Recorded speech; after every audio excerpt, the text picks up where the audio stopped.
مار سفری خب این فصل ازشون دعوت نکردیم که بیان دیگه. بله با دعوت می‌شدن که میومدن دیگه. آخه رفتم گفتین که چرا پدرام مارال منو آنفالو کردن. آره به منم فالوورام گفتم و من رفتم دیدم بله آنفالو شدم، منم آنفالوش کردم. طبیعی هم بود این اتفاق دیگه، به خاطر اینکه توی برنامه خب واسه بخواید دیدم خیلی شفاف‌تر حرف بزنم. به خاطر اینکه احساس می‌کنم که من حرمت آدم‌ها رو به هر دلیل نگه می‌دارم. خیلی چیزا رو نمیگم و اونا رو این که من حرفی نمی‌زنم یهو سوار میشن کار دیگه می‌کنن. فکر می‌کنم دیگه همه می‌دونن که با یک شرکت کننده‌ها در واقع آشنایی داشتن و فلان، من نمره‌های بی حساب کتاب بهشون میدادم.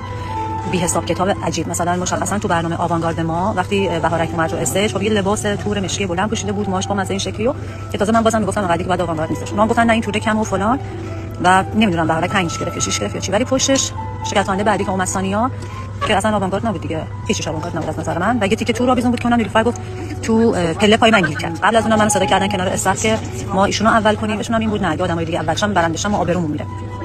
خب طبیعیه که به مزاجشون خوش نیاد. من میام وسط به خاطر اینکه خروجی امتیاز داور عادلانه بشه مجبور میشم دو جا، یه جا تو کلوپاترا در واقع یه زن تاثیرگذار و یه جا تو آوانگارد نمرم بکشم پایین که خروجی در واقع داورا عادلانه بشه. هم هیت میگیرم هم حرف نمیزنم هم دلیلشو نمیگم. خب این چیز بدیه.